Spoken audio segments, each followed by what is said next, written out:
بسم اللہ الرحمن الرحیم۔ السلام علیکم۔ میں اپنی سسرال سے لائی گئی بری کی چیزیں دیکھ رہی تھی۔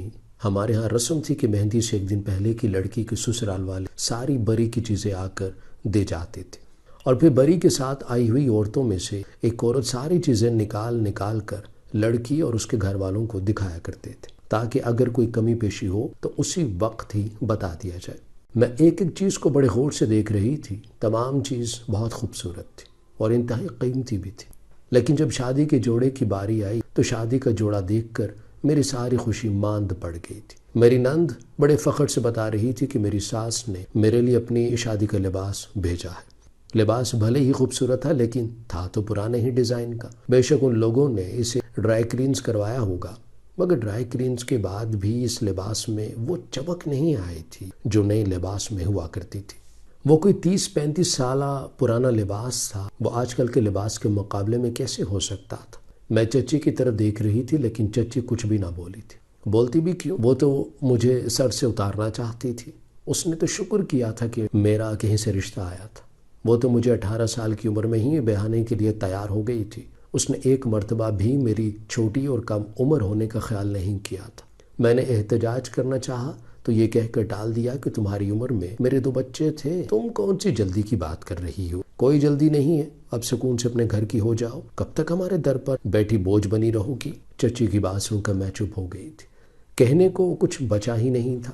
یہ دونوں گھروں کے افراد نے بیٹھ کے شادی کی تاریخ طے کر دی تھی، اور پھر آج بری کا دن بھی آ گیا تھا۔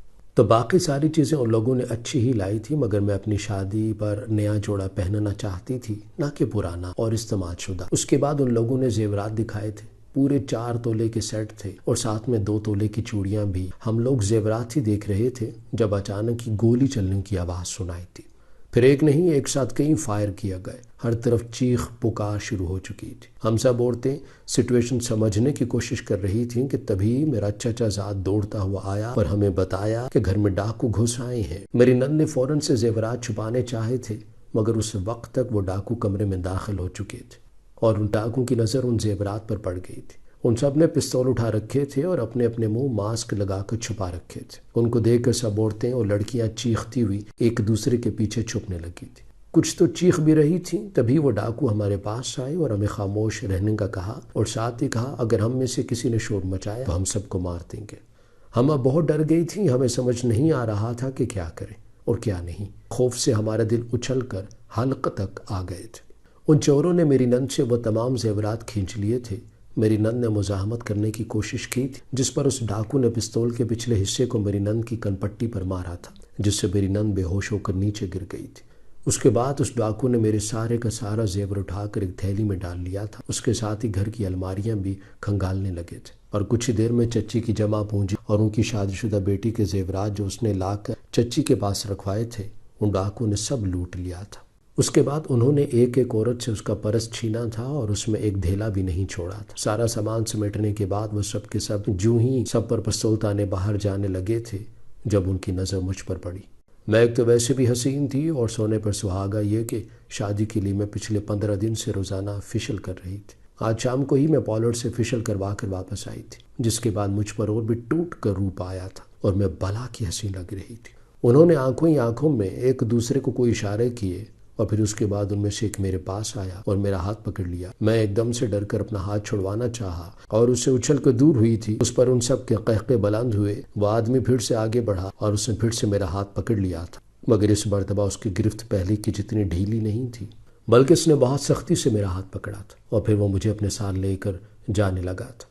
میں نے خود کو چھڑوانے کی بہت کوشش کی تھی، مگر اس نے مجھے نہیں چھوڑا۔ میں نے اس کی کمر پر دوسرے ہاتھ سے کئی مکے بھی برسائے تھے، مگر اس سخت اور مضبوط مرد پر میرا ذرا ہاتھ کا کیا اثر ہونا تھا۔ اس کو ذرا برابر بھی فرق نہیں پڑ رہا تھا۔ وہ مجھے زبردستی اپنے ساتھ گھسیٹتا ہوا باہر کی جانب لے گیا، جبکہ باقی سب بھی اس کی تقلید میں اس کے پیچھے پیچھے چلنے لگے۔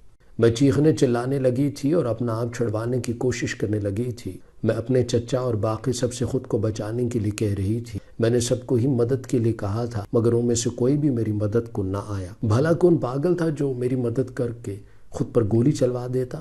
سب لوگ اپنی اپنی جان بچانے کے چکروں میں تھے، کسی کو بھی میری جان یا میری عزت کی کوئی پرواہ نہیں تھی۔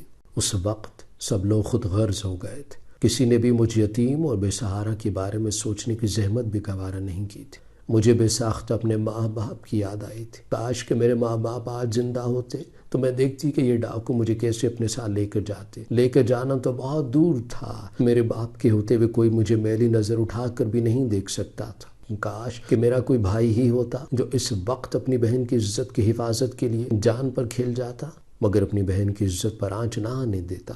مگر افسوس کی بات تھی کہ نام نہاد رشتوں میں سے ایک بھی رشتہ میرا اپنا نہیں تھا، سب مطلب کے تھے، جو اب مجھ پر مصیبت آتے ہی میرا ساتھ چھوڑ گئے تھے۔ وہ ڈاکو زبردستی مجھے اپنے ساتھ گھسیٹتے ہوئے باہر کھڑی گاڑیوں تک لے آئے تھے۔ یہ گاڑیاں بھی میرے سسرال والے لے کر آئے تھے۔ ان ڈاکو نے پستول دکھا کر گاڑی میں موجود ڈرائیورز کو باہر نکال کر کھڑا کر دیا تھا اور پھر جلدی سے ان کی سیٹ سنبھال لی تھی۔ انہوں نے مجھے دھکیل کر گاڑی میں ڈالا تھا اور پھر آگے پیچھے دونوں گاڑیاں وہاں سے بھگا کر لے گئے تھے۔ میں چیخ اور چلا رہی تھی، ان لوگوں نے میرے منہ پر ٹیپ چپکا دی۔ میں اپنی عزت بچانے کے لیے رو رہی تھی۔ میں یوں ان کو اپنی عزت سے نہیں کھیلنے دے سکتی تھی۔ گاڑیاں گاؤں کی حدود سے نکلنے کے بعد اب ایک انجان راستے پر چل پڑی تھی۔ میں گاڑی کے اندر مسلسل خود کو چھڑوانے کے لیے مزاحمت کر رہی تھی۔ جب وہ لوگ میری حالت سے لطف اٹھا رہے تھے اور قہقہے پر قہقہ لگا رہے تھے، اس سے پہلے کہ وہ میرے ساتھ کچھ غلط کرتے، میں نے اپنی عزت بچانے کا سوچا اور 1 منٹ اپنی آنکھیں بند کرنے کے بعد میں نے ایک دم سے دروازہ کھولا تھا اور پھر چلتی ہوئی گاڑی سے کود گئی تھی۔ مجھے اپنی موت منظور تھی، مگر اپنی عزت پر کوئی حرف نہیں آنے دے سکتی تھی۔ اسی لیے بنا کچھ سوچے اور اپنی جان کی پرواہ کیے میں نے گاڑی سے چھلانگ لگا دی۔ مجھے لگا تھا کہ میں گاڑی سے نکل کر سڑک پر گروں گی اور وہیں مر جاؤں گی، اور اگر بچ گئی تو وہاں سے بھاگ کر کہیں آگے پیچھے چھپ جاؤں گی، مگر ایسا نہ ہو سکا۔ میں کنارے پر نہ گری تھی بلکہ میں تو مسلسل ہی نیچے گرتی چلی جا رہی تھی۔ شاید میں سیدھا کنارے سے نیچے گری تھی، یہاں اترائی تھی جس سے میں مسلسل نیچے ہی گرتی چلی جا رہی تھی۔ میں نے ہاتھ پیر مار کر ادھر ادھر کوئی چیز تلاش کرنے کی کوشش کی تھی جس کا سہارا لے کر میں خود کو مزید نیچے گرنے سے روک پاتی، مگر اندھیرے کے باعث میرے ہاتھ میں کوئی بھی چیز نہ آ رہی تھی۔ میرے جسم پر بے حد چوٹیں لگ چکی تھی۔ اچانک سے میرے جسم کو ایک زوردار جھٹکا لگا تھا، میرے منہ سے ایک زوردار چیخ نکلی تھی اور میں نے خود کو ہوا میں نیچے گرتے ہوئے محسوس کیا تھا۔ کچھ ہی دیر بعد میرا جسم زوردار آواز کے ساتھ زمین کے ساتھ لگا، اس کے ساتھ ہی میرا سر کسی پتھر سے ٹکرا گیا تھا۔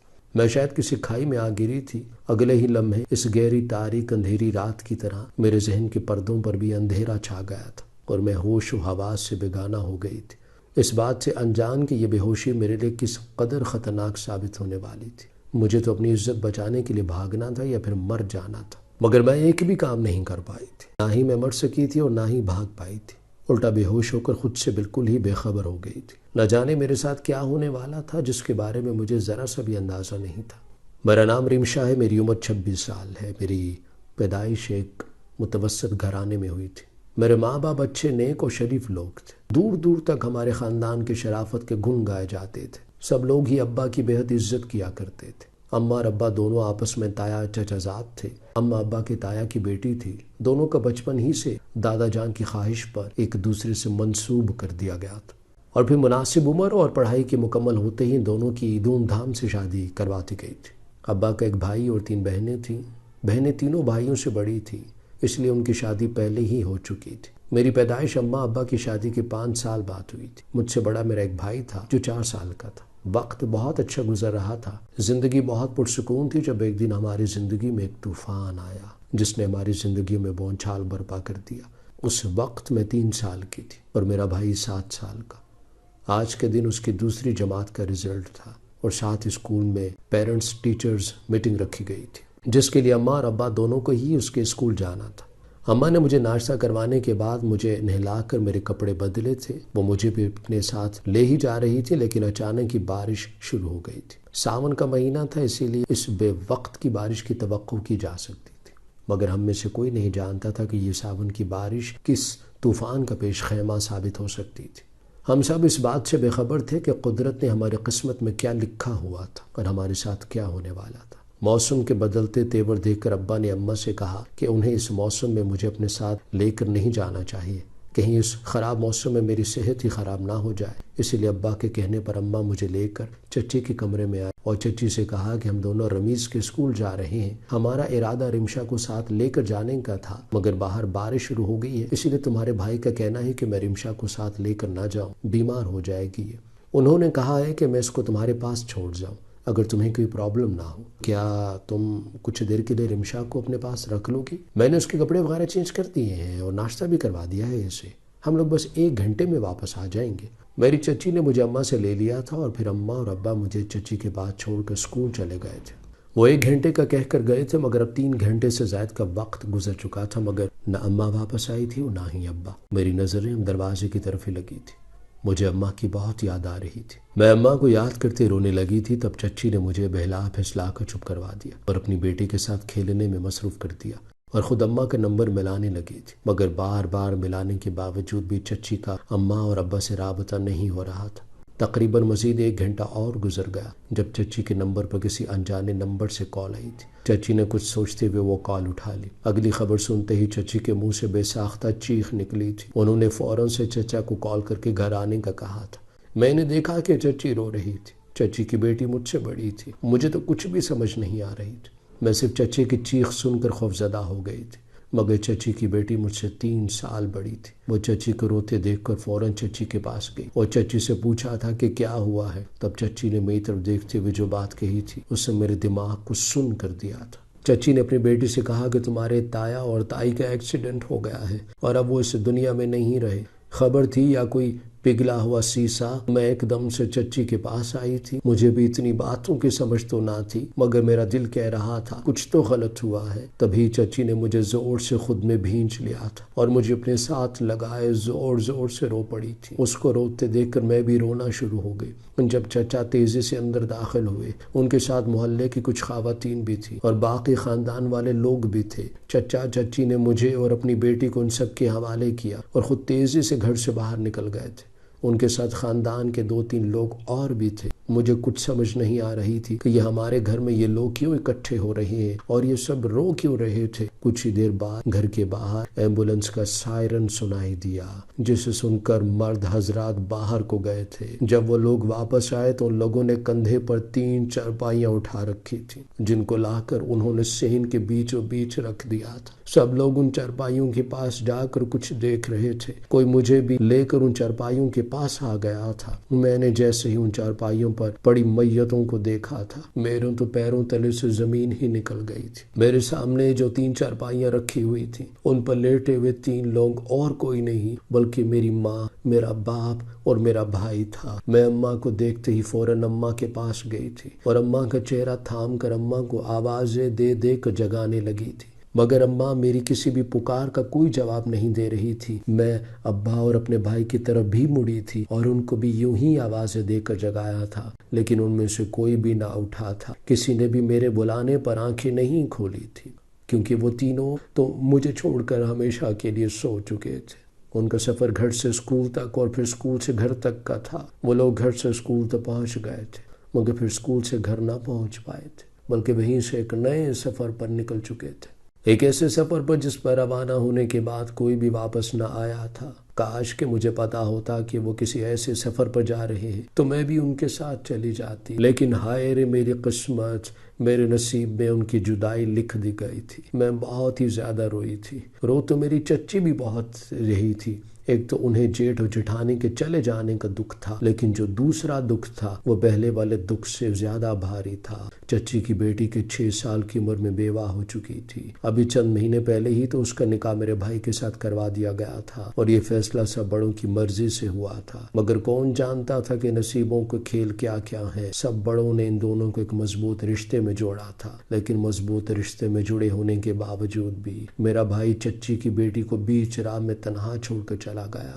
ہم سب ہی کا دکھ ہے، بے حد بڑا ہے، جو کم ہونے کا نام ہی نہیں لے رہا تھا۔ مگر پھر کہتے ہیں نا کہ وقت سب سے بڑا مرہم ہے، وقت کے ساتھ ساتھ صبر آ ہی جاتا ہے۔ ہمارے ساتھ بھی ایسا ہی ہوا تھا، اگرچہ ہم سب کا دکھ کم نہ ہوا تھا، مگر وقت گزرنے کے ساتھ ساتھ ہم سب کو صبر آ ہی گیا تھا۔ سب نے خود کو سنبھال لیا تھا، لیکن میں اس بیچ رل کر رہ گئی تھی۔ مجھے میرے اماں اور ابا کی بہت یاد آتی تھی، میں ہر وقت ان کو یاد کر کے روتی رہتی تھی۔ چچی نے وقتی طور پر مجھے سنبھال لیا تھا، وہ میرا بہت خیال رکھتی تھی، لیکن صرف تب تک ہی جب تک ان کے اپنے اور دوسرے بچے نہیں ہوئے تھے۔ بڑی بیٹی کے بعد چچی کے مزید 3 بچے ہوئے تھے، جن میں سے 3 جڑوا تھے۔ ان کی پیدائش کے بعد چچی ان کے ساتھ مصروف ہو کر مجھے بھول گئی تھی۔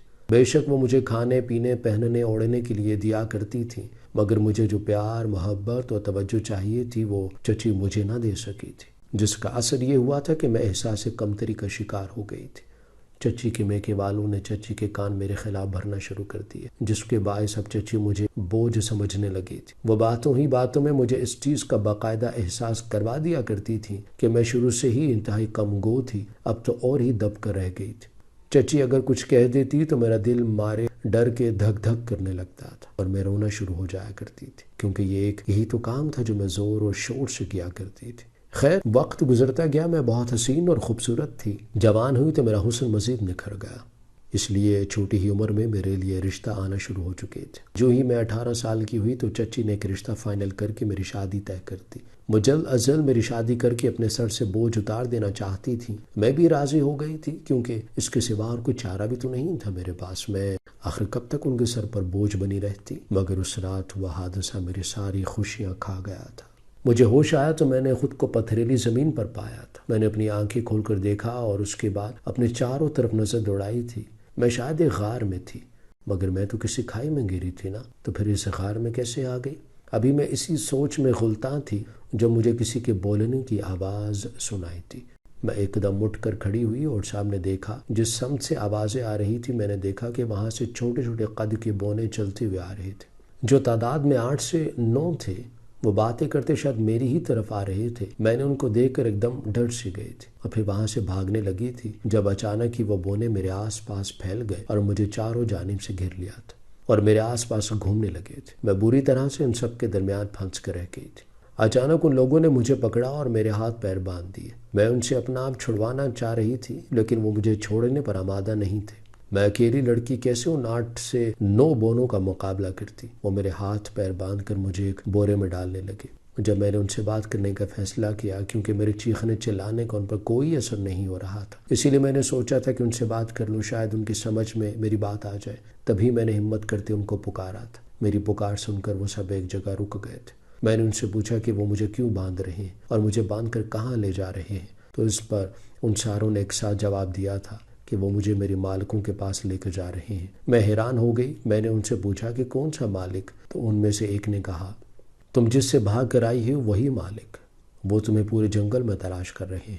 تم ہمیں کل رات ایک کھائی میں بے ہوش پڑی ملی تھی، اس لیے ہم ترس کھا کر تمہیں اپنے ساتھ یہاں لے آئے تھے، لیکن دن میں ہمیں کچھ لوگ ملے ہیں جو تمہاری تلاش میں ہیں۔ ان کا کہنا ہے کہ تم ان کی ملازمہ ہو، ان کے گھر کا سارا سامان چرا کر بھاگ آئی ہو، اسی لیے تمہیں ڈھونڈ رہے ہیں۔ اب ہم تمہیں لے جا کر ان کو دے دیں گے۔ اتنا کہتے ساتھ ہی انہوں نے پھر سے میرے آس پاس بوری لپیٹنا شروع کر دی۔ جب میں نے انہیں کہا کہ نہیں، ایسا نہیں ہے، میں بے قصور ہوں، میں کسی کی ملازمہ نہیں ہوں، بلکہ میری تو شادی ہونے والی تھی اور وہ لوگ میرے مالک نہیں ہیں بلکہ ڈاکو ہیں جو میری شادی کا سامان لوٹنے کے ساتھ ساتھ مجھے بھی اٹھا کر لے آئے تھے اور اب سارا الزام مجھ پر ڈال رہے ہیں۔ ان کی مجھ پر نیت خراب ہو گئی ہے۔ میں ان کا کوئی سامان چرا کر نہیں بھاگی، بلکہ میں تو ان سے اپنی عزت بچا کر بھاگی ہوں۔ پلیز میری مدد کرو، مجھے ان سے بچا لو۔ میں کہتے ہوئے ان کے پیروں میں گر گئی، جب وہ سب بونے بھی ایک دم سے میرے پاس آ کر بیٹھ گئے۔ ان کے چہرے سے داڑھی مونچھیں غائب ہو چکی تھی۔ میں حیرانگی سے ان کو دیکھ رہی تھی جب ان میں سے ایک بولا کہ آپ ہی تم رو نہیں، ہم ہر حال میں تمہاری مدد کریں گے، اگر تم سچ کہہ رہی ہو تو ہم تمہارا ساتھ ضرور دیں گے، مگر فی الوقت ہمیں یہاں سے جانا ہوگا اس سے پہلے کہ وہ لوگ یہاں پر پہنچ جائیں، کیونکہ ہم نے ان کو بتا دیا ہے کہ لڑکی ہمارے پاس ہے۔ کہتے ہی وہ اٹھ کھڑے ہوئے، پھر اپنے ہاتھ میں پکڑی اپنی نکلی داڑھی مونچھیں منہ پر چپکائی تھی اور مجھے اپنے پیچھے آنے کا اشارہ کرتے ہوئے چلنے لگے تھے۔ وہ 4 میرے آگے چل رہے تھے اور 4 حفاظت کے طور پر میرے پیچھے تھے۔ وہ مجھے باحفاظت ایک غار سے نکال کر وہیں تھوڑی دور اترائی میں ہی بنے ایک کچے گھر میں لے آئے تھے۔ مجھے گھر میں چھوڑنے کے بعد انہوں نے مجھے پرسکون رہنے کا کہا تھا، جبکہ میں ان کی حقیقت جاننے کے لیے بے چین تھی۔ اتنا تو میں جان گئی تھی کہ وہ 9 بچے بونے نہیں تھے، بلکہ بچے ہی تھے، بس بونے بننے کا ناٹک کر رہے تھے۔ میرے پوچھنے پر پہلے تو وہ ٹال گئے تھے، مگر پھر اصرار کرنے پر ان کی حقیقت بتانی پڑی تھی۔ جو میں حقیقت سے آشنا ہوتی جا رہی تھی میرے رونگٹے کھڑے ہو گئے تھے، میرا دل پھٹنے کے قریب ہو گیا تھا۔ آخر میں نے روتے ہوئے ان سب کو اپنے سینے میں بھینچ لیا تھا۔ وہ سب بھی میری طرح وقت کے مارے تھے، ان میں سے کسی کا بھی آپس میں کوئی تعلق نہیں تھا، بلکہ ایک وقت تھا جب وہ سب بھی میری طرح ایک دوسرے سے بالکل انجان تھے، ان میں سے کوئی بھی ایک دوسرے کو نہیں جانتا تھا، مگر ان کی قسمت میں انہیں ایک دوسرے سے ملانا لکھا تھا، اور وہ سب جس جگہ ملے وہ جگہ بہت بھیانک تھی۔ وہ کسی سیٹھ کا اڈا تھا جہاں وہ اپنی تسکین کے لیے نہ صرف لڑکیوں کو اغوا کر کے لاتا تھا بلکہ بچیوں اور بچوں کو بھی نہ چھوڑتا تھا۔ وہ سارے بچے الگ الگ وقتوں میں الگ الگ جگہ سے اٹھا کر سیٹھ کے اڈے پر پہنچائے گئے تھے۔ میرے سامنے موجود ان 9 بچوں سے 2 بچے ایسے تھے جو متعدد مرتبہ سیٹھ کی زیادتی کا نشانہ بن چکے تھے۔ ممکن تھا کہ باقی بچوں کے ساتھ بھی ایسا ہی ہوتا، لیکن ایک دن سیٹھ کے اڈے پر پولیس کی ریڈ پڑنے والی تھی۔ اس کا علم سیٹھ کو پہلے سے ہی ہو گیا تھا۔ اس نے جلدی میں سارے بچے کسی اور جگہ شفٹ کرنے کے لیے گاڑیوں میں بٹھانے کے لیے 11 بچے ایک ہی گاڑی میں تھے۔ وہیں پر انہوں نے اپنی جان خود بچانے کا فیصلہ کیا۔ اس جگہ کے قریب آ کر گاڑی ایک لمحے کے لیے رکی تھی اور یہیں پر انہوں نے موقع کا فائدہ اٹھایا تھا اور رات کے اندھیرے میں گاڑی سے نکل کر نیچے کھائی میں چھلانگ لگا دی تھی۔ ان لوگوں کو علم ہی نہیں ہوا تھا کہ وہ بچے ان کو چکمہ دے کر گاڑیوں سے نکل گئے ہیں۔ کھائی میں گرتے ہی ان لوگوں کو بہت سی چوٹیں آئی تھی۔ ان میں سے 2 بچے تو موقع پر ہی ختم ہو گئے تھے، مگر وہ 9 بچ گئے تھے اور وہیں سے ان لوگوں نے اپنے لیے جینا شروع کر دیا، کیونکہ واپس جانے کا کوئی بھی فائدہ نہ تھا۔ ان میں سے کسی ایک کا بیک گراؤنڈ بھی مضبوط نہیں تھا۔ سب کے سب یتیم تھے۔ کوئی چچا کے سر پر پل رہا تھا تو کوئی پھوپھیوں اور تائیوں کے ظلم و ستم سے تنگ آ چکے تھے۔ واپس جاتے تھے تو ان کی وہی درد بھری زندگی گزارنی پڑتی، جہاں ایک ایک منٹ پر انہیں یہ احساس کروایا جاتا تھا کہ وہ کسی پر بوجھ ہیں۔ تب سے ہی وہ اس جنگل میں، اس گمنام آبادی میں بونے بنے رہے تھے۔ یہ بچے پورا دن محنت مزدوری کرتے تھے اور ایک دوسرے کا پیٹ پالتے تھے۔ اب تو وہ یہاں کے چپے چپے سے واقف ہو گئے تھے، مگر ایک وقت تھا کہ جب ان لوگوں کو کئی دن تک اس جنگل میں بھوکے پیاس سے رہنا پڑتا تھا۔ وہ اس قدر ڈرے ہوئے تھے کہ کئی دن تک غار میں چھپے رہے تھے۔ میری ان بچوں کے ساتھ تھوڑے ہی وقت میں دوستی ہو گئی تھی۔ ہم نے مل کر اس سیٹھ کے خلاف FIR کٹوائی تھی۔ میرے چچا بھی میرے ساتھ تھے۔ کچھ دن بعد اس سیٹھ کو گرفتار کر لیا گیا تھا اور سرعام پھانسی کی سزا سنا دی گئی تھی۔ میں نے چچا سے بات کر کے اپنے ان بونوں کے لیے اپنی جائیداد سے گھر بنا دیا تھا۔ میرے سسرال والے پھر سے مجھے بہانے آ گئے تھے، مگر اس مرتبہ ان لوگوں نے پرانا سوٹ بھیجنے کی غلطی نہیں کی تھی، بلکہ میری ساس میرے لیے خود جا کر نیا جوڑا خرید کر لائی تھی۔ نہ صرف میرے لیے بلکہ وہ میرے ان ننھے منھے بھائیوں کے لیے بھی ڈھیر سارے تحفے لائی تھی۔ میں ان بچوں کی ساری کمیاں پورا کرنا چاہتی تھی۔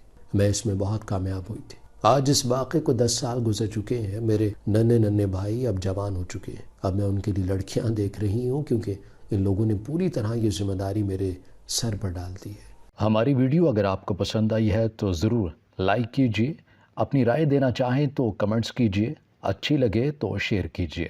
اس کے ساتھ ساتھ اگر آپ نے ہمارا چینل سبسکرائب نہیں کیا تو ضرور کیجیے اور بیل آئیکن پر لازمی کلک کیجیے تاکہ ہماری ہر آنے والی ویڈیو آپ تک بر وقت پہنچ سکے۔